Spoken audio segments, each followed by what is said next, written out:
ನಮಸ್ಕಾರ ಸ್ನೇಹಿತರೆ, ನಾನು ಮೇಘರಾಜ್. ಸ್ನೇಹಿತರೆ, ಈ ದಿನ ನಡೆದಂಥ ಹಿಂದಿ ಎಸ್ಸೆ 1 ಮೂರನೇ ಪೇಪರು ಈ ದಿನ ನಡೆದಿತ್ತು. ಸೊ ಇದರ ಕೆಲವೊಂದು ಪ್ರಶ್ನೆಗಳಿಗೆ, ಅಂದರೆ ಸುಮಾರು ಒಂದು 30 ಮಾರ್ಕ್ಸ್ನ ಪ್ರಶ್ನೆಗಳಿಗೆ ಉತ್ತರ ಕೊಡೋದಕ್ಕೆ ಪ್ರಯತ್ನ ಪಟ್ಟಿದ್ದೇನೆ.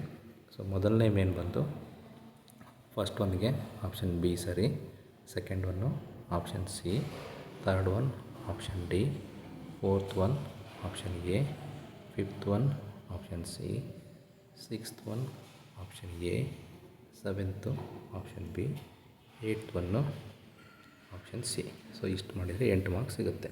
ನೆಕ್ಸ್ಟು ಸೆಕೆಂಡ್ ಮೇನಲ್ಲಿ 9ನೇ ಪ್ರಶ್ನೆಗೆ ಇಲ್ಲೇನು ರಿಲೇಟೆಡ್ ವರ್ಡ್ಸ್ ಕೊಟ್ಟಿದ್ದಾರೆ.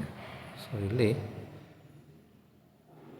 ಪಕ್ಷಿ ಲಕ್ಷ್ಮಣ್ ಶಾಸ್ತ್ರಿ ಅಂತಲೇ ಇದೆ ಅದು. ಆಮೇಲೆ 10ನೇ ಪ್ರಶ್ನೆಗೆ ಇಲ್ಲಿ ಮುಂದೆ ಕೊಟ್ಟಿದ್ದೀನಿ ಅದು. 11ನೇ ಪ್ರಶ್ನೆಗೆ ಇಲ್ಲಿ ಕೊಟ್ಟಿದ್ದೀನಿ. 12ಕ್ಕೆ ದೀಪ್ ಅಂತ ಇದೆ ಅದು. 3ನೇ ಮೇನಲ್ಲಿ 13ನೇ ಪ್ರಶ್ನೆಗೆ ಸೊ ಇಲ್ಲಿ ಸ್ಕ್ರೀನಲ್ಲಿ ಕೊಟ್ಟಿದ್ದೀನಿ, ಬೇಕಾದರೆ ನೀವು ಸ್ಕ್ರೀನ್ ಶಾಟ್ ತಗೋಬೋದು. 14ನೇ ಪ್ರಶ್ನೆಗೂ ಕೂಡ ಕೊಟ್ಟಿದ್ದೀನಿ. 15ನೇ ಪ್ರಶ್ನೆ, ನೆಕ್ಸ್ಟು 16ನೇ ಪ್ರಶ್ನೆ.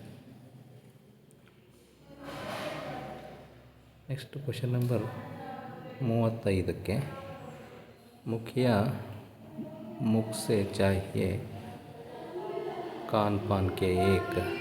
ಸೊ ಇದು ಇದರ ಉತ್ತರ. 7ನೇ ಪ್ರಶ್ನೆ, 7ನೇ ಮೇನು ಅ ಆ ಇ ಈ. ಸೊ ಇದು ಇಷ್ಟು ಮಾಡಿದರೆ 4 ಮಾರ್ಕು. 33ನೇ ಪ್ರಶ್ನೆಗೆ ಕನ್ನಡ ಟ್ರಾನ್ಸ್ಲೇಷನ್ ಕೇಳಿದ್ದಾರೆ. ಸೊ ಇದು ಸಹ 2 ಮಾರ್ಕಿಗೆ. ಸೊ ಟೋಟಲಾಗಿ 27 ಮಾರ್ಕ್ಸು ಪ್ರಶ್ನೆ ಇದಿಷ್ಟು ಮಾಡಿದರೆ ಎಸ್ಸೆ 1 ನಿಮಗೆ ಸಿಗುತ್ತೆ. Thank you.